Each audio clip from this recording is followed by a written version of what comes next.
Representative Steve Drazkowski joins me now to talk about his proposal that he introduced on Tuesday. Thanks for joining us. We appreciate your time. Thank you, Julie. So let's begin with this news conference, kind of taking it a step further. Give me an example of what an illegal traffic diversion program is. Who does it and what exactly is it? Yeah, there are a small number of counties and cities. I think right now there's less than 8% of the counties and a very small number of cities too that are doing this.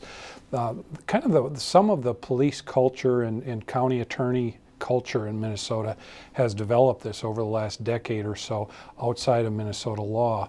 But what they do, Julie, is they, in lieu of giving you the regular uniform traffic citation that's required in Chapter 169 of state law, instead of doing that, they give you a brochure that says, instead of, you have the option, you can take the regular traffic citation and go through the court process, or you can take this other route, which is about, at least in the county I live in, it's $2 cheaper than what the uniform traffic citation would be. And it doesn't go on your record, and the auto insurance folks never find out about it. And in return for that, you have to go to this safe driving course and take a driver safety training from the local law enforcement folks. So that's how it works. And that's how it's been designed anyway. All of the money from the safe driving pretrial diversion programs that are not legal has gone to and been kept by the local unit of government, which they don't have authorization to keep either. So is that the impetus for your legislation then, which we'll get into in a minute, but is it more about the money, or is it the fact that these governments are going and doing something independently? Yeah, it's really both. I mean, they don't have the authority to do these programs. As you know, state law gives authority to counties and cities in the state of Minnesota, and they don't have any authority on their own and cannot be developed on their own. Instead, a statute has to offer them that authority. In this area, there's not been any authority, number one, for them to do pretrial traffic diversion programs or to take the money from people and keep it or spend it. As a matter of fact, some people are wondering about a potential violation of the Constitution. It's Article 11, Section 13, where you take money in this case that was taken under the color of state law and then spent on something that you're not authorized to spend it on. So those are all questions yet to come, but the reality is it's not authorized in law, and that's really where the hitch is.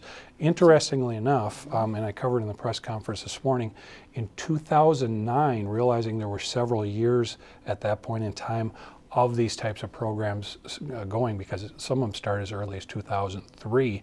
In 2009, the legislature passed into law, and the governor signed a bill. Actually, Representative Saylor in the House authored legislation. I co-authored it at the request of actually my local sheriff to extend what we now call traffic citation program, a local government traffic administrative citation program, which operates somewhat similarly, but there has to be authorization put forward by the county board. The ticket can be the fee can be no more than $60. 20 of the $60 has to go to the state, so the county gets to keep $40, and it's a limited number of violations that this can serve. So that's there, but and I think a lot of these jurisdictions that are violating the law, at least their county attorneys and sheriffs are aware of it, but they haven't used it or don't really bring it up to their folks. Of course, in some counties it's $85 or $120 or $125 that the local jurisdiction is keeping under the legal regime versus the $40 that they could keep if they did a similar legal program. So what would your bill do? Quickly, just concisely. Yeah, two things it would say. If, first of all, we would, these 36 jurisdictions around the state that the state auditor cited in November for operating illegal programs, it would say you need to give that money that you took away from people without the authority in law to take it from them. You need to give that back to the people you took it from.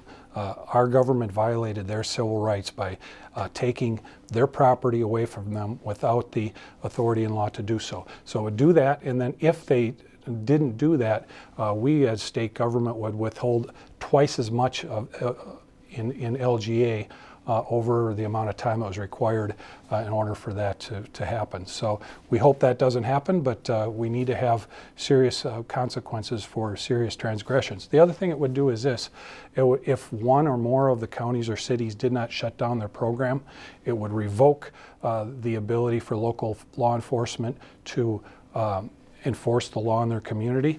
The State Patrol would come in and enforce the law there while they went to school at the State Patrol and learned how to follow the law. A question that came up repeatedly during the news conference essentially was, if local law enforcement is on board with this, and many local governments are obviously as well, why not allow the legislature to grant them the authority to continue down this path and maybe take the state's percentage? Are you open to something like that? Yeah. Well, I think that discussion will certainly happen in the House and the Senate. I know in the House, Representative Hillstrom is going to have some extended hearings in her committee. I assume the Senate is as well. The reality is, we had that same discussion in 2009, and the product we came up with was Section 169.999.